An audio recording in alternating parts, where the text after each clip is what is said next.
Antes de refletir sobre a realidade do bom pastor, eu quero começar com uma frase de São Luís Grignon Maria de Montfort, na qual ele nos afirmou o seguinte: São Luís Maria Grignon de Montfort: a quem Deus quer fazer muito santo, Deus o faz muito devoto de Nossa Senhora. Veja bem, São Luís de Montfort: a quem Deus deseja fazer muito santo, muito parecido com Ele, Ele o faz muito devoto de Nossa Senhora. Ele o faz um imitador de Nossa Senhora. Até mesmo porque, você sabe... Dá um pouquinho de retorno do teclado aqui para mim, por gentileza. Pode colocar isso. Até mesmo porque você sabe que no Concílio Vaticano II... não existiu um documento específico sobre Nossa Senhora, mas os padres conciliares, o Concílio Vaticano II foi proclamado por João XXIII, concluído por Paulo VI, um concílio muito importante, mas não é que eles deixaram de lado Nossa Senhora. Nossa Senhora estava presente em toda a reflexão do concílio, em especial no documento chamado Lumen Gentium, no número 8.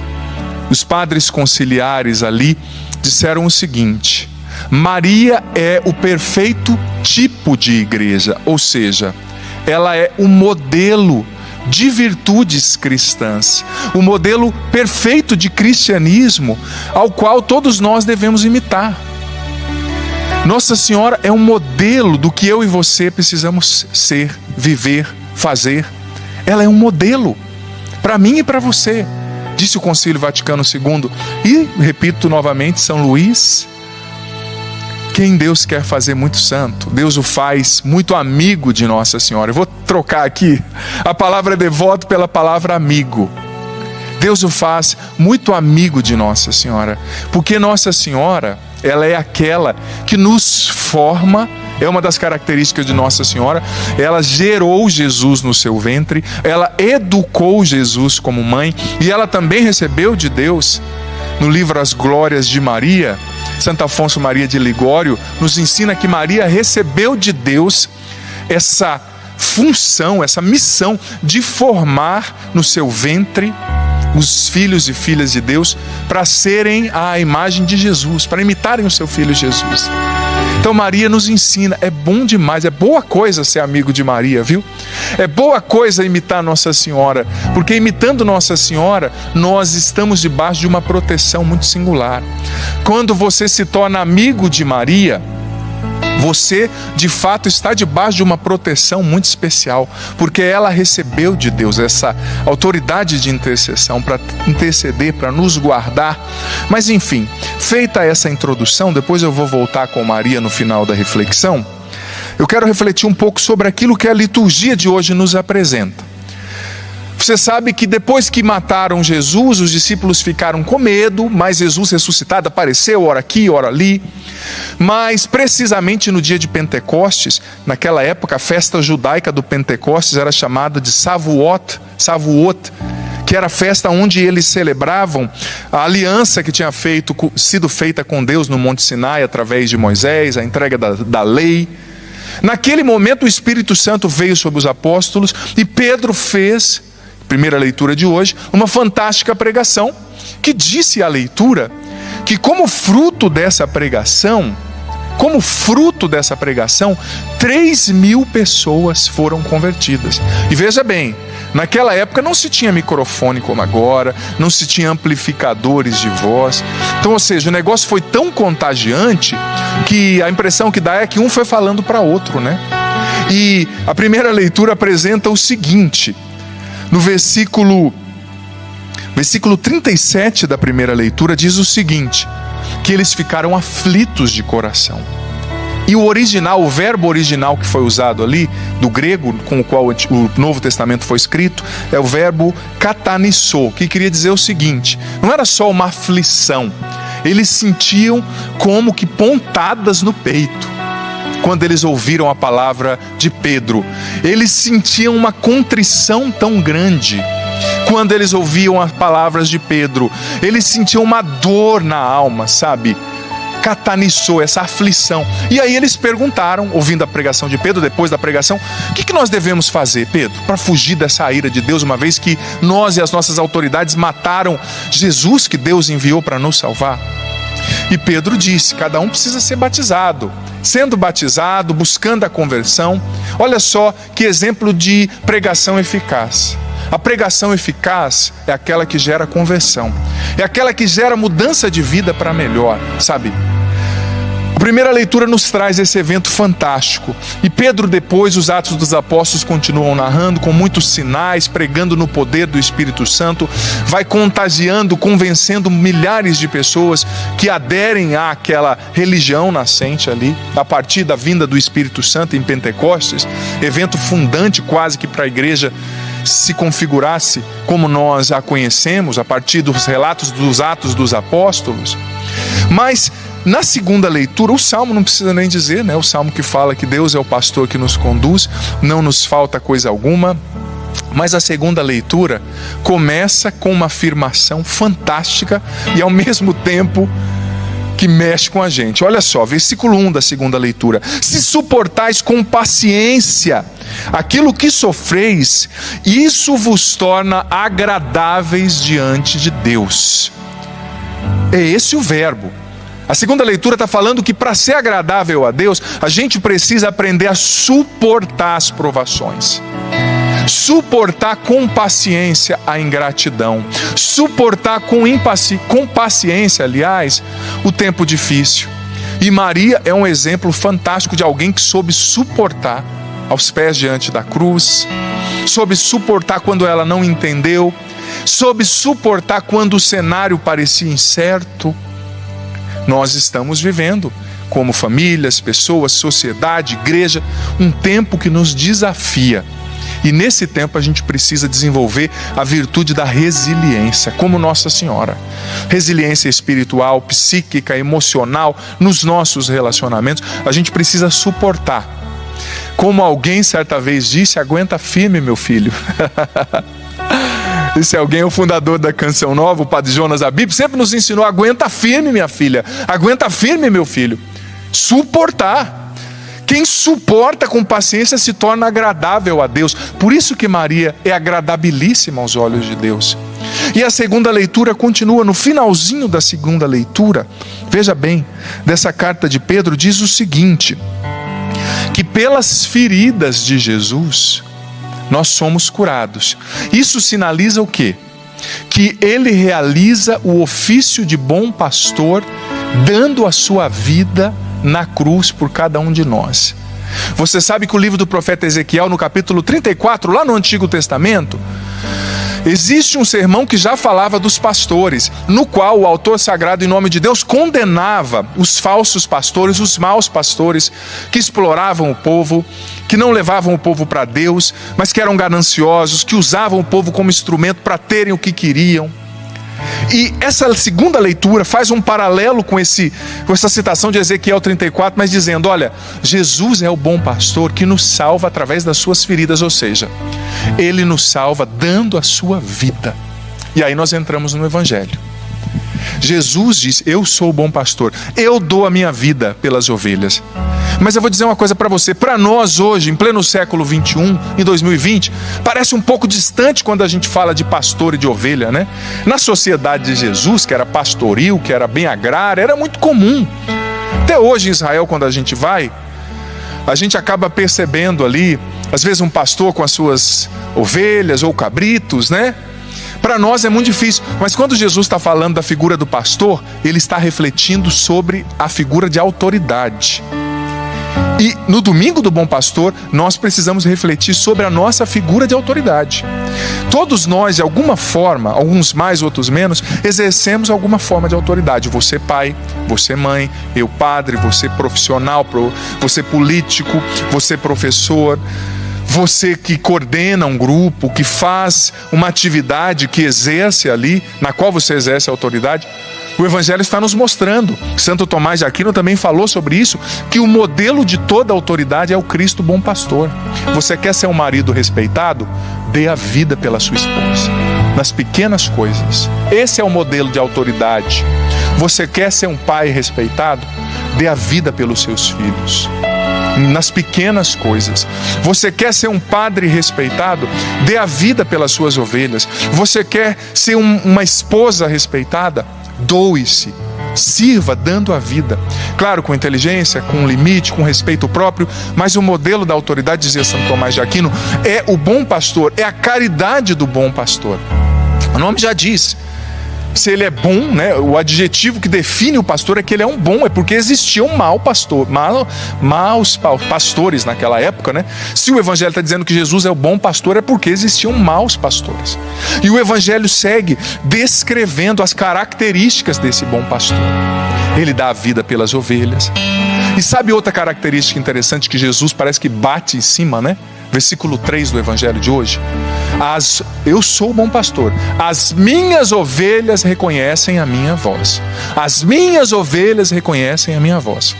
Olha, Jesus está dando um critério para que a gente descubra se a gente é discípulo dele ou não. Se nós estamos no rebanho dele ou não. Porque, filho, filha, se você não escuta a voz de Jesus, não reconhece a voz do pastor, você não está sendo o rebanho de Cristo. E como eu disse, é difícil para a gente entender, mas eu ouvi o relato esses dias, num país bem pobrezinho, ali no leste da Europa, quase na Ásia, que é bem frio e ainda existem muitos pastores, né? País mais pobre. E diz que à noite, quando esfria muito, existe como que uma cooperativa, um lugar em comum, onde os pastores levam as suas ovelhas para dormirem, passarem a noite ali abrigadas do frio, né? E é interessante que no outro dia cedo, segundo esse relato, não é que os pastores entram lá naquele redil e cada um vai catando a sua ovelha pela orelha ou amarrando, não. Cada um fica na porta e começa a chamar. Cada um fica na porta e começa a chamar. E a ovelha é um animal tão interessante que cada ovelha reconhece a voz do seu pastor e vai se agrupando do lado dele. Olha que interessante, que coisa linda, né? A ovelha reconhece a voz daquele pastor que cuida dela desde quando ela era criança. Ela era um bebezinho ali, né, melhor dizendo. E, segundo esse relato, no dia cedo cada um gritava. Claro que cada pastor tinha o seu jeito de chamar. Um cantarolava, o outro dava gritos, mas as ovelhas se agrupavam do lado dele.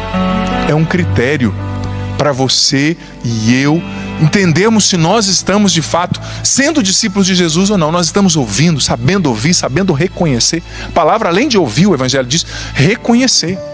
E eu vou dizer para você, filho, filha, são tantas as vozes que falam dentro de nós. É ou não é verdade? Ai, padre, é tão simples, então é só reconhecer a voz de Jesus? Ah, só. Se fosse assim, né? Só reconhecer a voz de Jesus. São tantas as vozes que falam dentro da gente. Sobretudo num tempo como esse que nós estamos vivendo. Que a gente não sabia, muita gente não sabia que era tão limitada como nós somos. Porque quando está tudo bem, a gente não pode fazer de conta que não está acontecendo nada. Eu não quero só falar do problema da pandemia, mas eu também não posso fingir, como padre, que ele não está acontecendo, né? Tem gente que fala só a palavra positiva. Tudo bem, eu vou falar a palavra positiva do evangelho, mas nós estamos vivendo um momento difícil, não dá para negar, sabe? E quando está tudo bem, a gente não percebe o quanto que a gente é fraco, gente. Quanto que a gente é limitado, quanto a gente é impotente diante de certas coisas. A gente não tem o controle da vida, das coisas. Às vezes, nós temos fantasias de compensação, ilusões de onipotência, sobretudo quando a gente tem bem, tem dinheiro, ou tem uma condição, ou uma capacidade, né? Uma profissão boa, a gente acha que a gente sabe, a gente acha que a gente pode, mas vem uma situação como essa de uma pandemia e mostra o quanto que a gente é impotente. Quanto que a gente é frágil como uma ovelhinha. A ovelha é um animal, um dos mais frágeis que existem, que facilmente é capturada pelo lobo, pelo urso, que facilmente cai num buraco e quebra a perninha, que tem uma visão muito limitada, precisa do pastor, sabe? E num tempo como esse, no qual tantos sentimentos estão vindo à tona dentro de nós, é ou não é verdade? Você fechado dentro de casa já há tanto tempo nessa quarentena, você com essa perda financeira, você empresário, você pai de família, você desempregado, você idoso, idosa, você criança, você doente, Quantos sentimentos vêm no nosso coração num tempo como esse? Você que não pode comungar, que não pode participar da missa, como a maioria de nós, né? E como a gente corre o risco, se a gente não vigia, de ouvir a voz do medo, não a voz do pastor. Como a gente corre o risco, se a gente não vigia, de ouvir a voz da ansiedade falando na nossa mente, no nosso coração, e não ouvir a voz do pastor. Como a gente corre o risco de ouvir a voz do desânimo. Quanta gente desanimada, que se entregou à preguiça, como eu dizia ontem na missa, à assídia, que é aquele pecado espiritual, a preguiça do bem, a preguiça de Deus, a preguiça de rezar, de buscar a Deus. Quanta gente ouvindo a voz do desânimo, padre, nada dá certo mesmo, a vida é assim. Quanta gente ouvindo a voz do medo, ansiosa, preocupada, agitada. Jesus está dizendo: você precisa ouvir a minha voz. Eu sou o bom pastor. Você que está dominado pelo medo, pela ansiedade, escute a voz do pastor, porque você só vai ter a proteção do pastor se você reconhecer a voz do pastor, se você obedecer, filho, filha, a voz do pastor. Se a gente não reconhece, se a gente não obedece, a gente não tem a proteção do pastor. E é difícil, porque muitas vozes mesmo nesse tempo e em muitas circunstâncias, elas, explodem dentro da gente.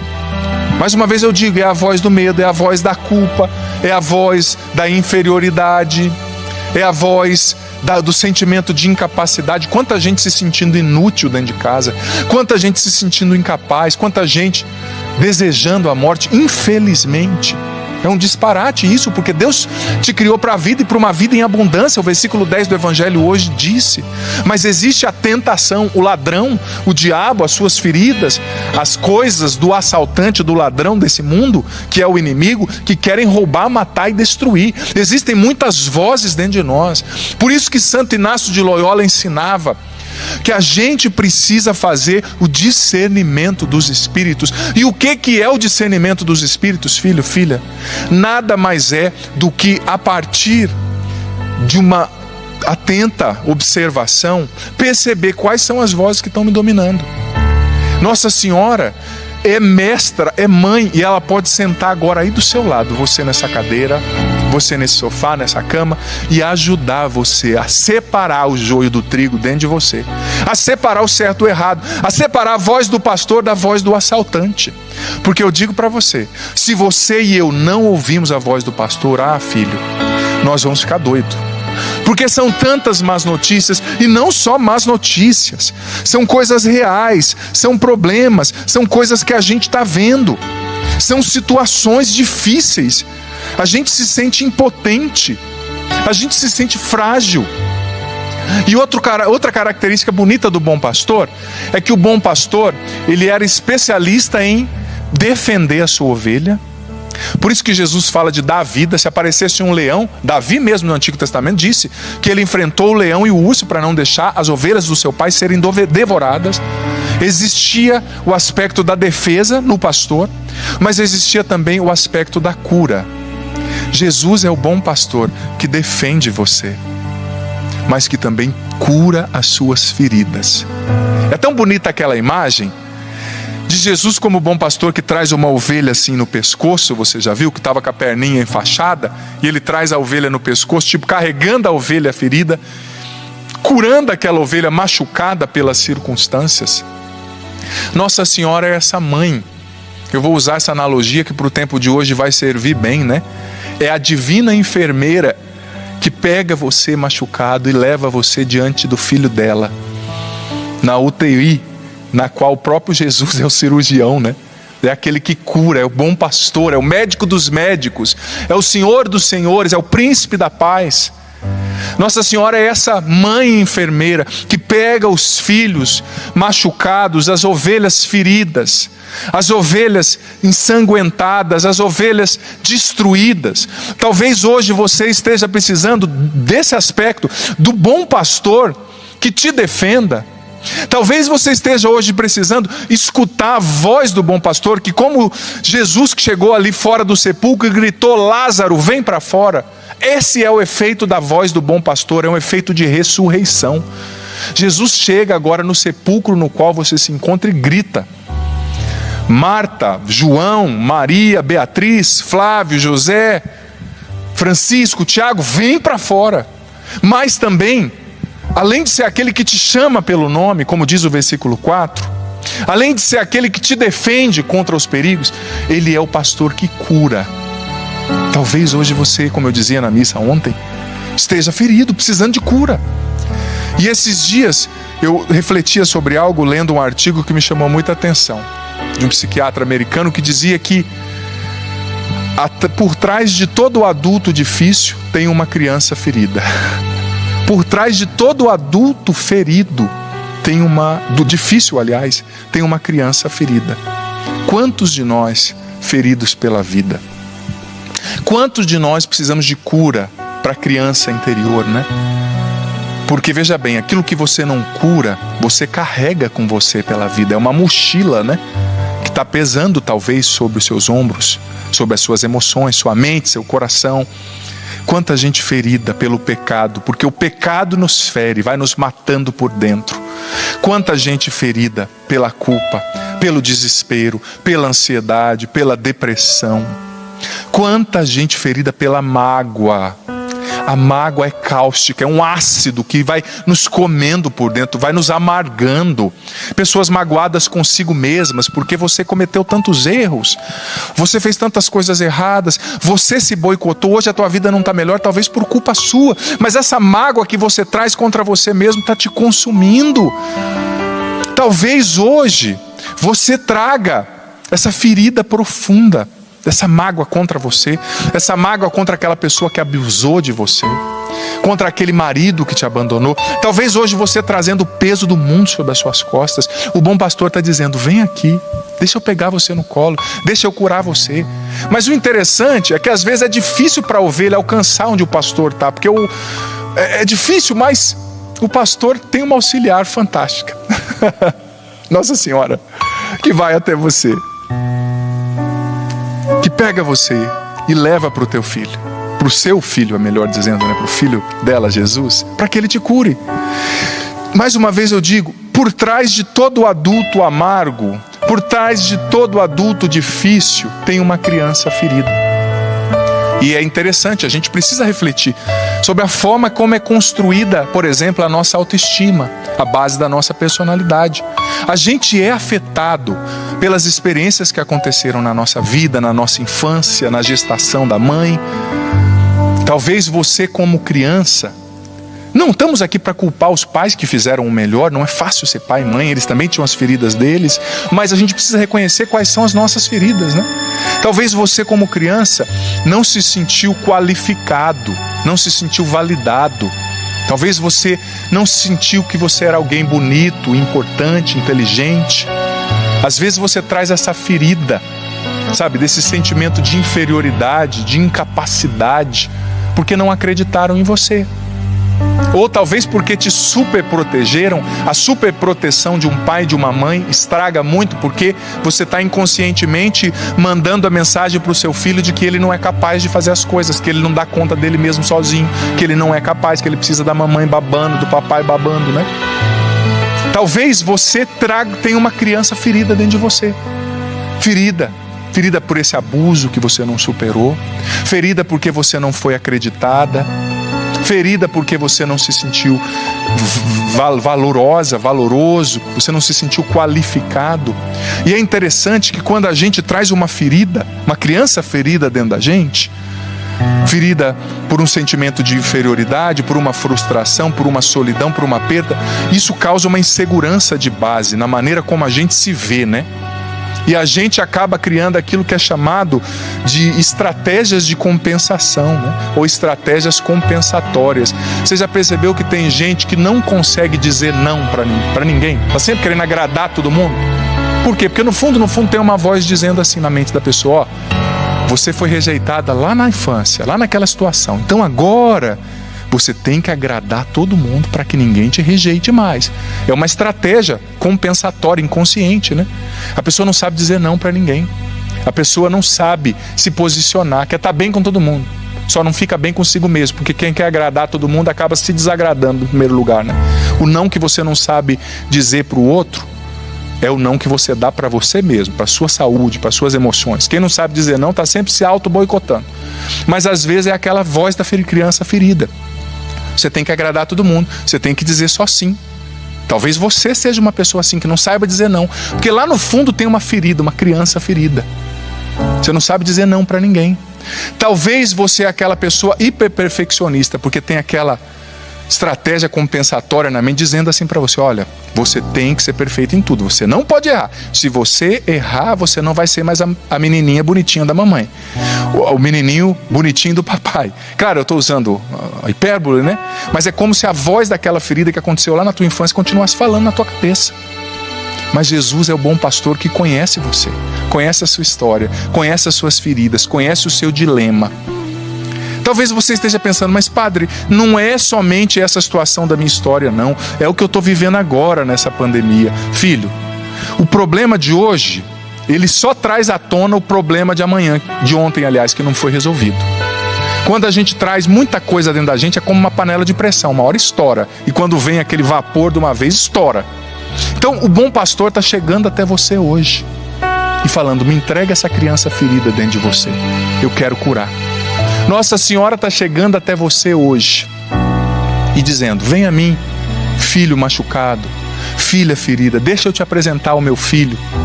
Nossa Senhora está chegando até você hoje que está confuso porque só está ouvindo a voz do medo, só está ouvindo a voz do pessimismo, só está ouvindo a voz da mágoa, só está ouvindo a voz do desespero. Nossa Senhora está dizendo para você, como aquelas avós, aquelas mães, né, que sentam assim do lado e vai ensinando, né? Olha, isso aqui é certo, isso aqui é errado. Nossa Senhora quer ensinar você.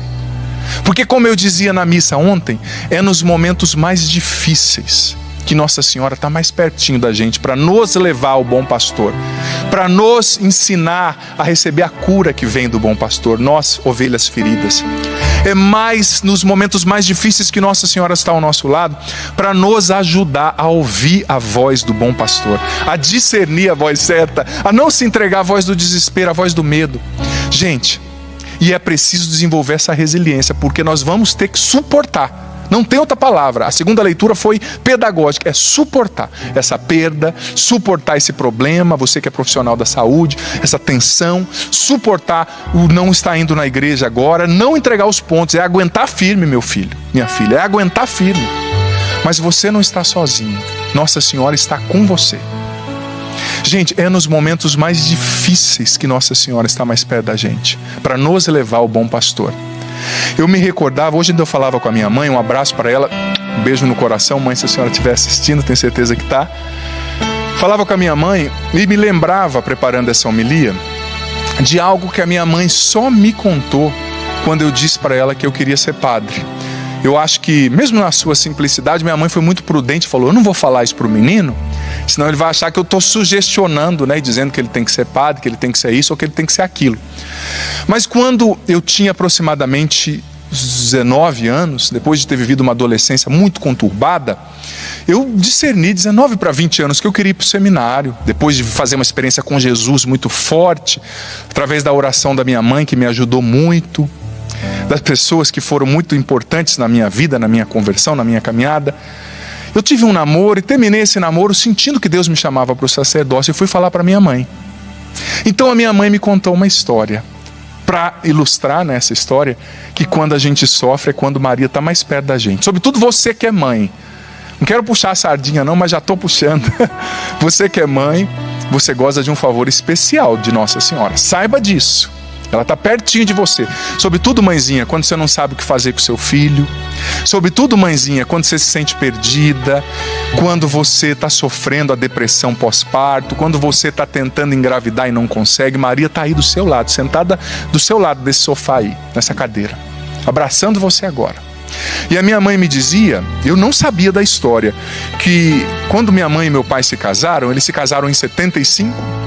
Nós somos do Paraná, a família inteira do Paraná, mas o meu pai e minha mãe, recém-casados, decidiram mudar para São Paulo, uma cidade grande, né, naquela época.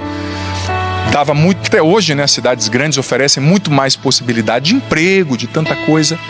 E eles se mudaram. Meu pai é caminhoneiro, graças a Deus, um homem muito trabalhador, toda a família. E ele conseguiu um emprego, só que como caminhoneiro ele viajava muito. E começaram a vida ambos ali em São Paulo, né? Moravam na Zona Sul. Cidade grande, a minha mãe e meu pai criados no interior do Paraná, até em lugar meio assim de colônia, né? Não acostumados com aquela loucura da cidade grande. A minha mãe particularmente não gostava. E a minha mãe teve a minha primeira irmã, que é a Cássia, que é 6 anos mais velha que eu.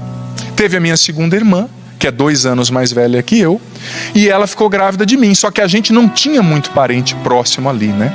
Tinha um tio, mas que trabalhava muito também, viajando, né? Família todos de caminhoneiros.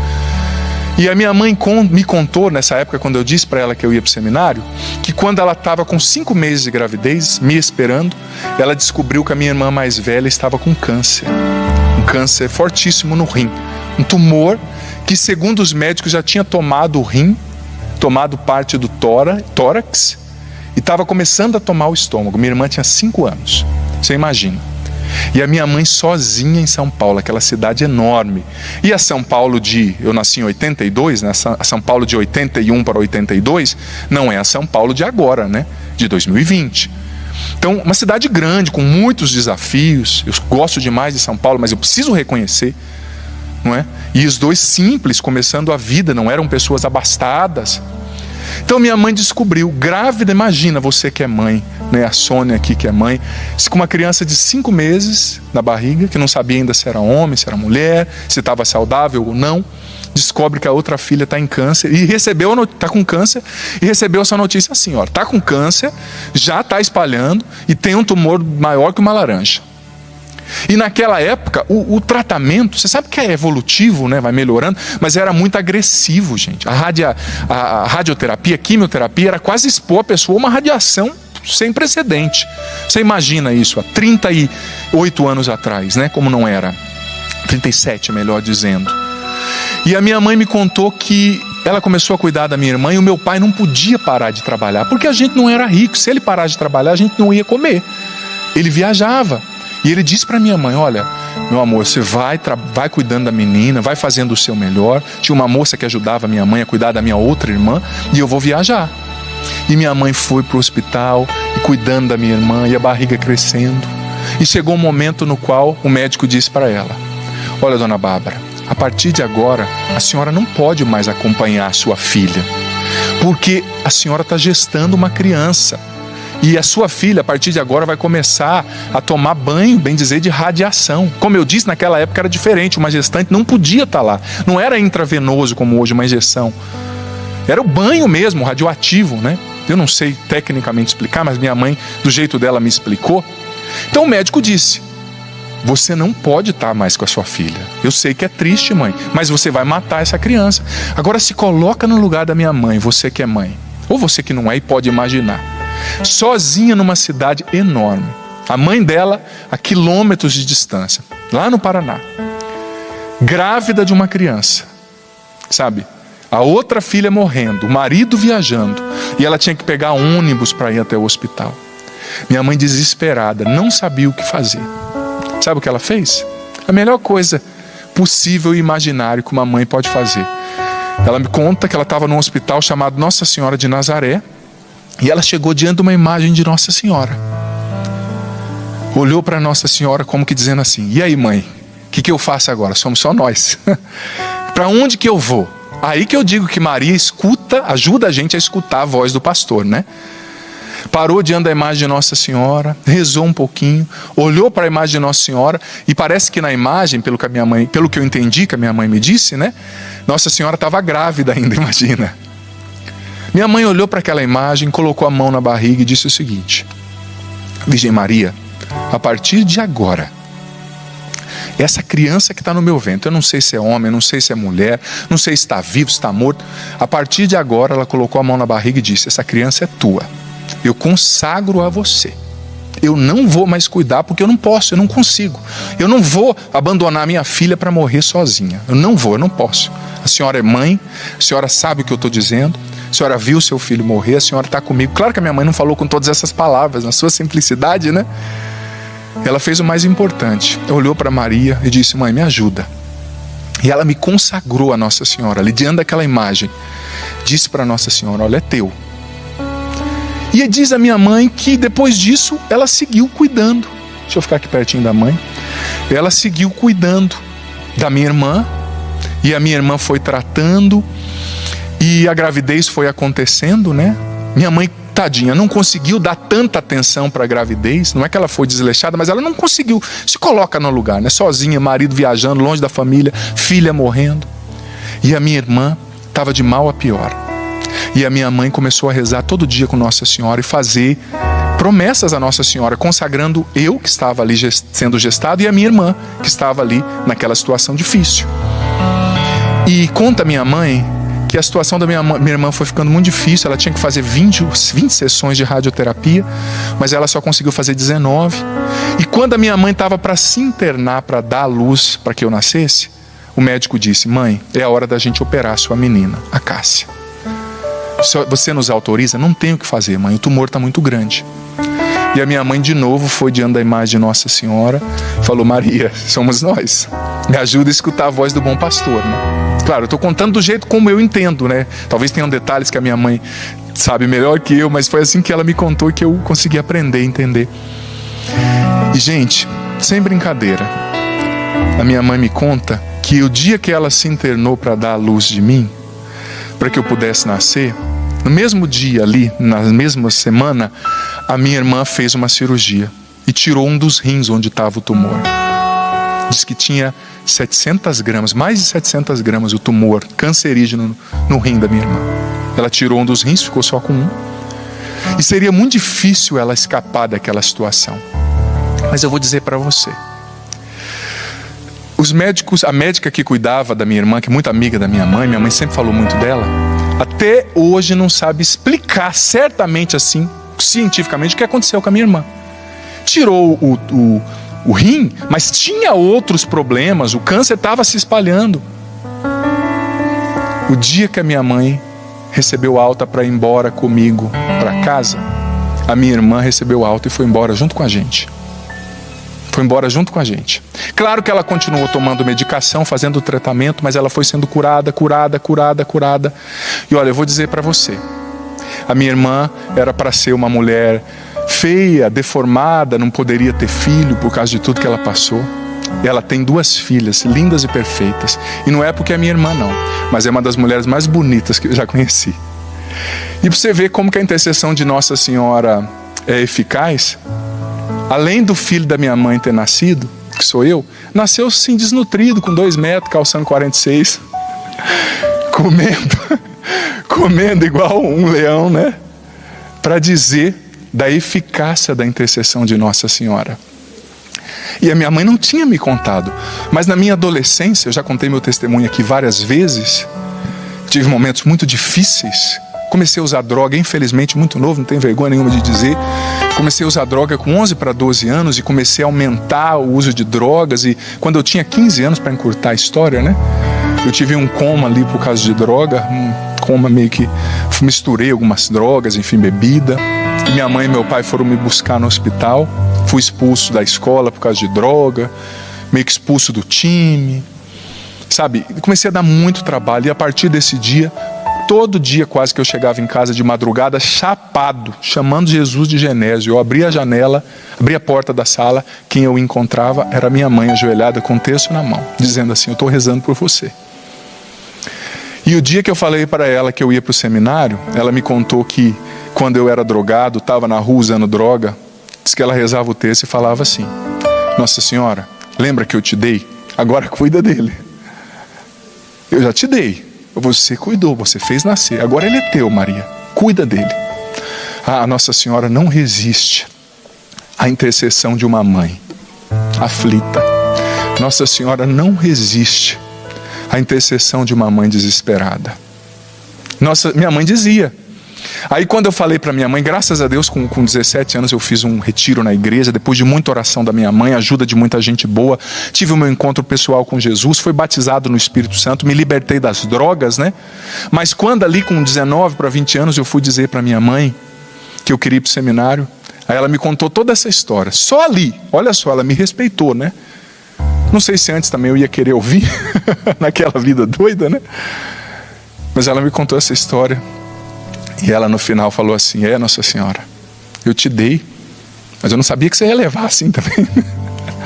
Sabia que você ia levar de vez, né? Porque já que ela deu, Nossa Senhora pegou. Tanto que eu sou padre consagrado a Nossa Senhora, consagrado a Jesus, só de Deus, né?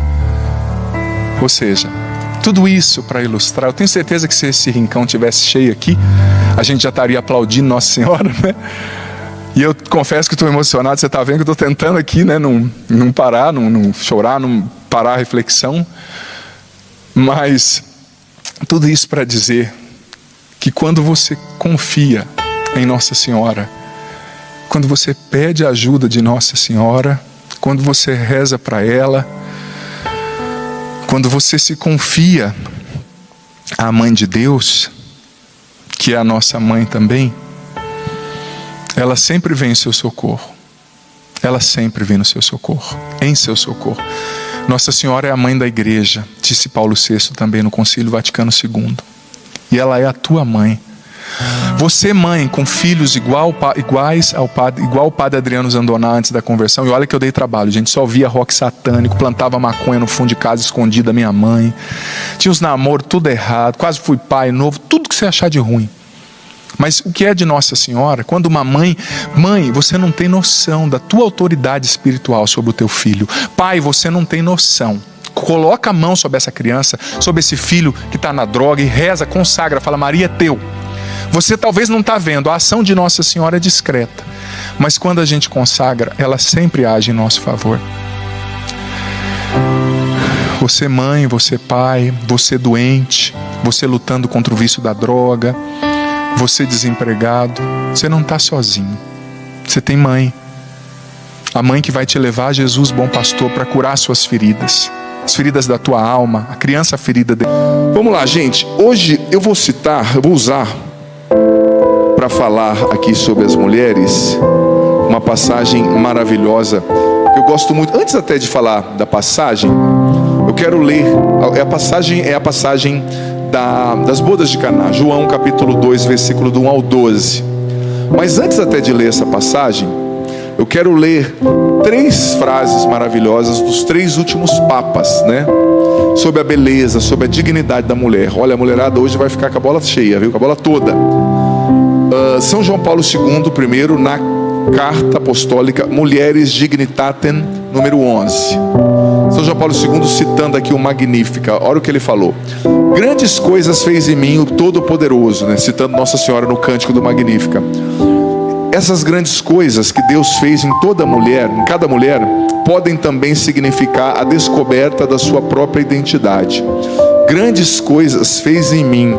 Essa é a descoberta de toda a riqueza, de todos os recursos pessoais da feminilidade, de toda a eterna originalidade da mulher, assim como Deus a quis, e que se encontra ao mesmo tempo num dom sincero de si mesma. São João Paulo II está dizendo: grandes coisas fez em cada mulher o poderoso, como Nossa Senhora falou no Magnífica. Por quê? Por causa da riqueza, dos recursos pessoais da feminilidade, da eterna originalidade, da sensibilidade, do dom sincero de si mesma. Por isso, com Nossa Senhora, elas dizem: grandes coisas fez em nós o poderoso, né? O Todo-Poderoso, grande é o seu nome. Depois, agora, o Papa Francisco, quero ler uma frase do Papa Francisco sobre as mulheres. Essa aqui é forte, viu, mulherada? Presta atenção. Os dotes de delicadeza, sensibilidade e ternura peculiares que enriquecem o espírito feminino representam não apenas uma força genuína para a vida das famílias, para a propagação de um clima de serenidade e de harmonia, mas uma realidade sem a qual a vocação humana seria irrealizável. E isto é importante. Sem essas atitudes, sem os dotes, sem a sensibilidade da mulher, a vocação humana não conseguiria realizar-se. Olha o que o Papa Francisco está dizendo: que os dotes de delicadeza, de sensibilidade, de ternura da mulher, elas são não somente algo necessário para a paz nas famílias, para a propagação de um clima de harmonia, mas é uma realidade sem a qual a vocação humana seria irrealizável.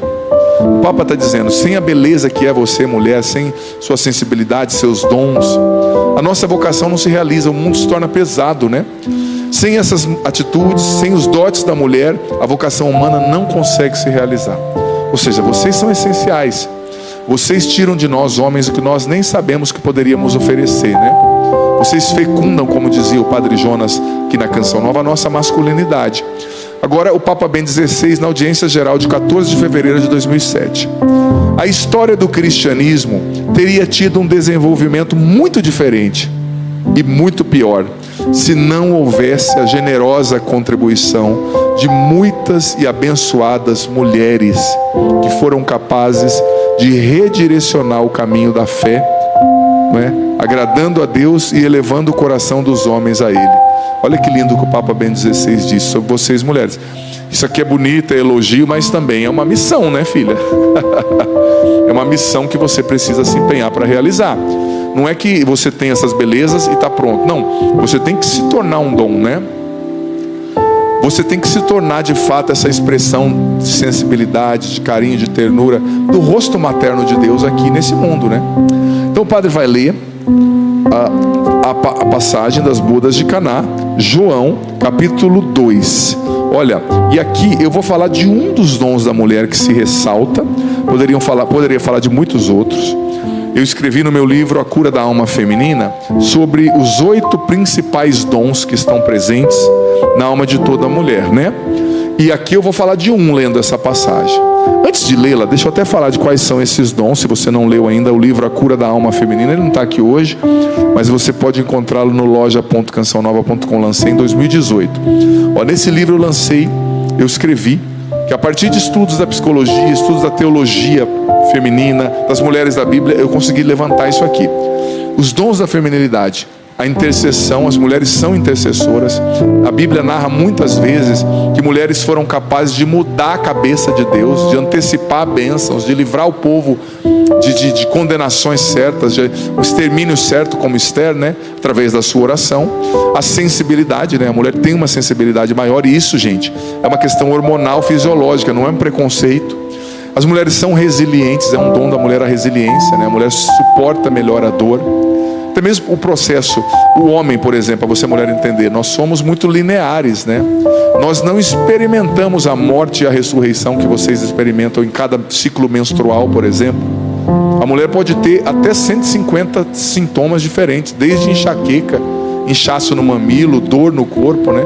Na menstruação, a gente não tem. O homem, e quando ele cai, que machuca o pé, ele sente uma dor, mas fora isso a gente é linear, né? A gente não tem esses altos e baixos hormonais. A mulher tem o dom de educar, de influenciar, né? Você vê que eu gosto sempre de dar esse exemplo e repito. Primeiro, o pecado entrou no mundo através de uma mulher, Eva. A salvação entrou no mundo através de uma mulher, o sim de uma mulher, Maria. Então a mulher tem protagonismo na educação. Aquela frase antiga que dizia que a mão que balança o berço é a mão que governa o reino, né? Porque na época dos impérios, muitos imperadores faziam o que as mães queriam, né? Constantino, por exemplo, adotou no século IV o cristianismo como a religião oficial do império por causa da sua mãe, Santa Ana, né? Santa Helena, desculpa. A dinamicidade, né? A mulher é dinâmica por excelência. Isso também é uma questão fisiológica. E eu explico lá no livro, né, a questão de uns testes que foram feitos lá pela Universidade de Ontário no Canadá, que provam que a mulher é dinâmica por sua constituição psíquica mesmo, não é preconceito, né? E o último dom, a generosidade. A mulher é generosa por excelência. Ela foi criada para gerar vida, para dar de si. Haja vista a maternidade, né? A mulher na maternidade, ela dá do seu corpo, ela dá do seu sangue, ela dá das suas células. Tanto que o filho come, né? A criança come o corpo da mulher, literalmente falando, né? Ela foi feita para gerar a vida. E toda mulher, seja celibatária, seja freira, ela foi feita para a maternidade. Seja fisiológica ou a maternidade afetiva, espiritual. Uma freira não tem filhos, mas tem uma maternidade fisiológica, espiritual, afetiva, não fisiológica, né? Então esses são os dons que estão lá no livro A Cura da Alma Feminina. Você pode ler depois com mais exatidão. Mas lendo a passagem de hoje, eu vou me centrar mais em João, no dom da intercessão, né? As mulheres são intercessoras por excelência. João 2, do 1 ao 12. Essa passagem é linda, talvez você já tenha ouvido várias vezes. No terceiro dia, houve um casamento em Caná da Galileia. A mãe de Jesus estava lá. Também Jesus e seus discípulos foram convidados para o casamento. Faltando vinho, a mãe de Jesus lhe disse: eles não têm mais vinho. Jesus lhe respondeu: mulher, por que dizes isso? A minha hora ainda não chegou. Sua mãe disse aos que estavam servindo: fazei tudo o que ele vos disser. Estavam ali 6 talhas de pedra de quase 100 litros cada, destinadas às purificações rituais dos judeus. Jesus disse aos que estavam servindo: enchei as talhas de água. E eles as encheram até a borda. Então disse: agora tirai e levai ao encarregado da festa. Eles levaram. O encarregado da festa provou a água mudada a vinho, sem saber de onde viesse, embora os serventes que tiraram a água o soubessem. Então chamou o noivo e disse-lhe: todo mundo serve primeiro o vinho bom, e quando os convidados já beberam bastante, serve o menos bom. Tu guardaste o vinho bom até agora. Este é o início dos sinais. Jesus o realizou em Caná da Galileia. Manifestou a sua glória e os seus discípulos creram nele. Depois disso, Jesus desceu para Cafarnaum com sua mãe, seus irmãos e seus discípulos. Lá permaneceram apenas alguns dias. Veja bem, o que aconteceu nessa passagem? Talvez você já tenha ouvido várias vezes, né? Jesus estava convicto. Veja bem, Jesus era Deus, sim ou não? Ele era verdadeiro homem, mas era verdadeiro Deus, né? Então ele tinha uma intuição divina, ele tinha, né? Ele era Deus. Então ele estava convicto: a minha hora ainda não chegou. Mas essas mulheres são ousadas, né? Até Deus, elas mudam a cabeça até de Deus. Ele estava convicto que não era a hora dele começar a realizar os seus sinais. Não era a hora dele começar a realizar os seus milagres, sabe? Ele estava convicto. Mas Maria, com a sua, em primeiro lugar, intuição feminina, com a sua sensibilidade materna, ela percebeu que aquele casal estava votado a um vexame. Porque, gente, naquela época o casamento era coisa bem séria. E ficar sem vinho era um grande vexame. Você sabia que, segundo a lei da época, o casal poderia ter até punição jurídica, ser processado se faltasse vinho ou comida num casamento? Você sabia? O Oriente Médio é diferente, até hoje. Eu tive em Israel uma vez, eu lembro que eu vi um casamento de cristãos ortodoxos, que lá a maioria são ortodoxos, não são latinos como nós, né? Católicos latinos. E eu vi, gente, é uma festa, é uma coisa de louco. A mulher usa uma coroa, né, durante a celebração, o homem também, simbolizando que pelo sacramento eles reinam com Cristo. Então é algo diferente no Oriente Médio. E naquela época os casamentos duravam 7 dias e 7 noites. Então gente viajava de longe, atravessava deserto. Então a família tinha que prover por 7 dias e 7 noites o vinho, a comida. Só que por cargas d'água, talvez aquele casal queria se casar, mas não tinha toda a segurança financeira que eles precisariam ter, né? O vinho estava acabando. E a gente vê a beleza da mulher. Não foi Jesus que falou: o vinho está acabando, deixa eu fazer um milagre. Com todo respeito, Senhor. Não foi Pedro, não foi Tiago, não foram os apóstolos gloriosos, 12 colunas da igreja, não. Com certeza eles estavam dançando, nem aí. Mas a mulher, ela percebe o detalhe, né? Ela tem uma sensibilidade diferente, não dá para negar. Deus te deu, né? Maria já percebeu: vai acabar o vinho, o negócio vai ficar ruim.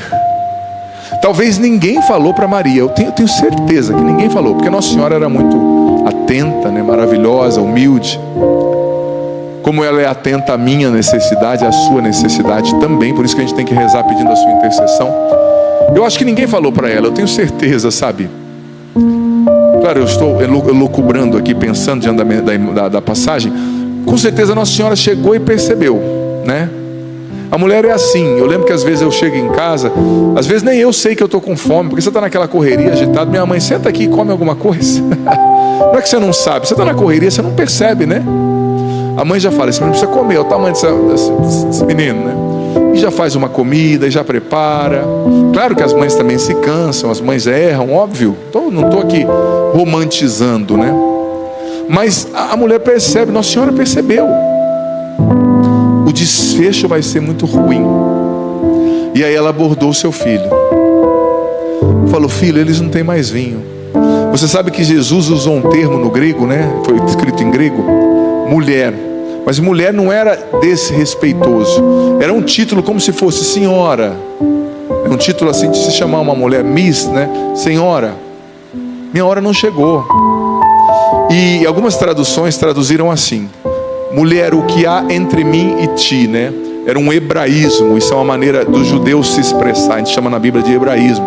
Tipo assim, Jesus dizendo: mãe, senhora, por favor, a senhora é maravilhosa, minha mãe, mas não é hora, mãe, deixa eu dançando aqui, deixa eu quietinho. Jesus, com certeza, pelo que dizem os evangelhos, Jesus, ele gostava desses momentos de alegria, né?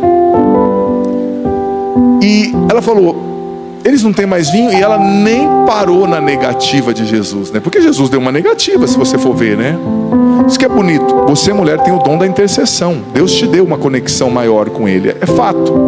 Tanto como eu já disse, né? As igrejas estão muito mais cheias de mulheres. As mulheres percebem muito mais a necessidade de Deus do que nós homens. Mas você tem que ser perseverante na oração. Porque Nossa Senhora, ela foi perseverante na oração. E sendo perseverante na oração, ela conseguiu, presta atenção no que eu vou dizer, não é uma heresia, é fato, é implícito, a gente tira isso aqui do Evangelho. Ela conseguiu mudar a cabeça de Deus. Deus em Jesus, Deus encarnado, disse: não é hora, não vou fazer milagre, não vou fazer sinal. E ela nem parou, como eu estava dizendo, na negativa de Jesus. Ela só disse para os serventes: ó, não repara não, só faz o que ele pedir. Ou seja, colocou ele numa situação difícil, né? Faz o que ele pedir que ele vai resolver o problema. E os servos ali, os serventes desesperados, não tinham mais vinho, prevendo o falatório. Aquela época eram cidades pequenas, todo mundo falava muito, né? Tá bom, vamos fazer o que esse rapaz pedir. E Jesus pediu: enchei as talhas de água. Talhas que eram usadas para purificação, gente, que cabiam 100 litros de água, pesadas, de pedra. Eles foram lá, encheram, trouxeram até Jesus. E Jesus fez o milagre. Jesus transformou água em vinho. E o Evangelho encerrou, você ouviu? Nós encerramos o Evangelho ouvindo Jesus dizer, o evangelista, dizer: o vinho, segundo o vinho que Jesus trouxe, era muito melhor que o primeiro. E o mestre Sala disse: olha, todo mundo serve o vinho melhor primeiro, depois o menos bom, mas você guardou o melhor para o final. Mal sabia o mestre Sala o que tinha acontecido, o mestre ali da cerimônia. Então Jesus agiu a partir da intercessão de Nossa Senhora, a partir do pedido de uma mulher. Mas você pode dizer: ah, padre, é porque é Nossa Senhora, né? Ah, eu sou só uma mulher. Ei, para com isso. Quando você olha para o Evangelho, você vê a mulher cananeia, que era uma pagã, Ciro-fenícia, que pediu a cura da sua filha. Jesus falou para ela: não é justo tirar o pão dos filhos para dar para os cachorros. Chamou ela de cadela. O feminino de cachorro é cadela. Ela se ajoelhou e falou: mas Senhor, as migalhas que caem da mesa dos pães, dos patrões, os cachorrinhos comem. O que Jesus disse para ela? Jesus não foi rude. Jesus agiu como um judeu agiria. Ele era encarnado no seu tempo. E os judeus eram extremamente inimigos dos Ciro-fenícios, descendentes ali da rainha de Jezabel, que introduziu a idolatria em Israel lá no século 7 a.C., 6 a.C., não é? Casou com um rei que era um banana, o Acabe, né? E ela fez Acabe construir templos a Baal, o deus pagão, né, em Israel. Então Jesus agiu como um judeu. E Jesus implicitamente disse para ela: filha, não é hora ainda de eu me destinar aos pagãos, aos que não são judeus. Não é hora ainda de eu curar os não judeus. Por quê? Porque a diáspora, né, a ida dos apóstolos aos pagãos só aconteceu depois da morte e ressurreição de Jesus, depois do Pentecostes. Aí a igreja foi para os povos, né? Então não era a hora.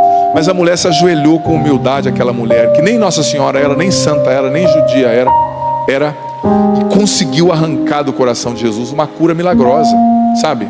Uma cura milagrosa, fantástica. Então, você, mulher, recebeu de Deus o dom da intercessão. Seja intercessora, persevere na intercessão. Reze pelos seus filhos. Consagre os seus filhos ainda na sua barriga ao Senhor, a Nossa Senhora. E se o seu filho mora longe, se o seu filho está na droga, se parece que você perdeu a batalha, não, continue rezando, filha. Continue intercedendo, continue dando o seu melhor. Deus ouve a sua oração. Nenhuma oração fica sem resposta. Sobretudo você, mulher, que tem de Deus, recebeu de Deus, foi criada por Deus com essa ligação com o espiritual, né? Com esse dom de interceder. Nós vemos a rainha Esther também. Eu amo o livro de Esther. Eu tenho, sempre quando eu prego sobre as mulheres, para as mulheres, encontros, né? Falo do meu livro A Cura da Alma Feminina. Eu uso esses 3 exemplos: Cananeia, Maria e Esther, né? Esther viveu numa época no exílio, época dificílima, e havia um decreto de morte, de extermínio para o seu povo.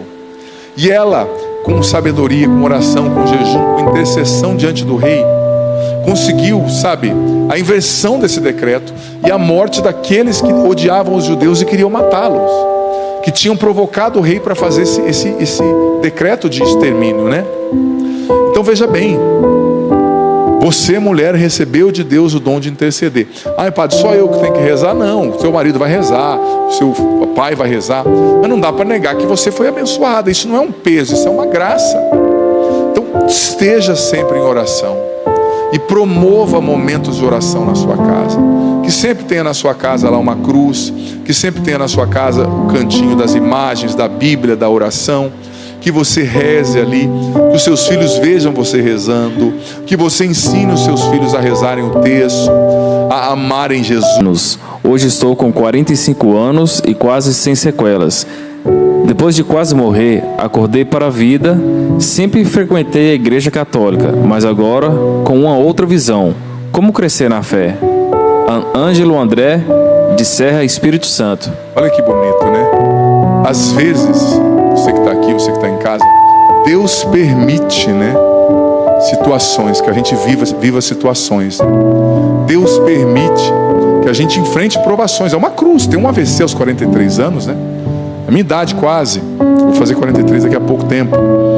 E a gente se considera novo, e a gente é novo, assim, relativamente falando. Tem um AVC, que é uma doença séria, né? Um acidente vascular cerebral. Através das cruzes que Deus permite, dos sofrimentos, das perdas, muitas vezes, Deus vai refinando o nosso caráter, vai robustecendo a musculatura das nossas virtudes, né? Eu gosto dessa metáfora, dessa analogia, melhor dizendo. Então, tudo que você passou, eu já percebi que te acrescentou uma coisa: fez você ter uma visão menos materialista da vida. Porque às vezes a pessoa passa a vida inteira pensando só na matéria, né? Eu tenho que juntar, eu tenho que ter dinheiro, eu tenho que comprar, eu tenho que ter uma casa na praia. Você quase morreu, você já está querendo crescer na fé. Com certeza você está trabalhando, você está lutando para ter as suas coisas, mas você está entendendo, não é só isso aqui. Eu preciso crescer na fé, eu preciso me preparar, né, para algo mais, para algo diferente. Deus tem mais para mim. Então, parabéns. E como crescer na fé? Eu fiz aqui o elogio, agora quero te dar um caminho direto. Para crescer na fé, filho, a gente precisa de vida de oração, né? Vida de oração não são momentos de oração, tá? Vida de oração quer dizer vida de oração, né? Então, para crescer na fé, você precisa ter vida de oração. Para crescer na fé, você precisa ter intimidade com Deus. Ninguém cresce na fé sem intimidade com Deus. Para crescer na fé, você precisa também alimentar a sua dimensão afetiva, né? Emocional, com um relacionamento diário com Deus, sim. Mas também você precisa alimentar o seu intelecto. O que eu quero dizer?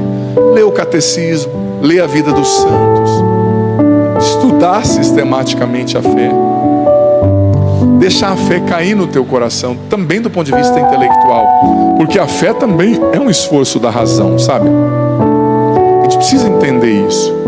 Isso é muito importante. Olha lá, olha só, vou ler então mais uma mensagem que chegou aqui, Cleuber, da Cristine, que é veterinária. Está escrito Cristine Medicina Veterinária. Padre, fiz a quaresma contigo, de rezando diante do Santíssimo. Muitas graças alcancei, tenho que testemunhar.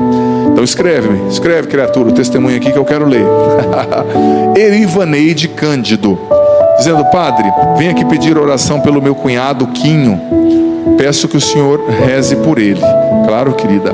Também a Camila, dizendo assim: padre, quero dar um testemunho que alcançamos através dos vídeos das suas homilias diárias no teu canal no YouTube.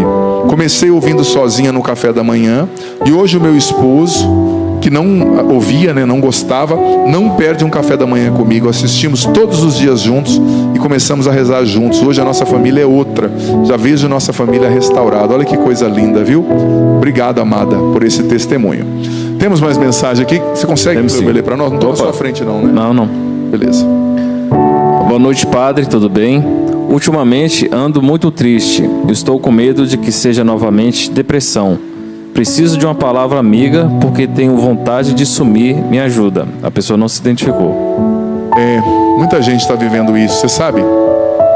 Eu sempre indico nos meus livros o Como Controlar e Vencer a Ansiedade, também a Libertação da Mente Ansiosa, que quando a gente se percebe num processo de depressão ou caminho para a depressão, num processo de pânico ou ansiedade, a primeira pergunta que a gente tem que se fazer, ou melhor, a primeira atitude, o primeiro passo, é aquilo que nós chamamos tecnicamente de autodiagnóstico, Claro, não estou falando que você é um psiquiatra e tem que se diagnosticar como um psiquiatra ou um médico, um terapeuta faria. Estou falando da observação prática.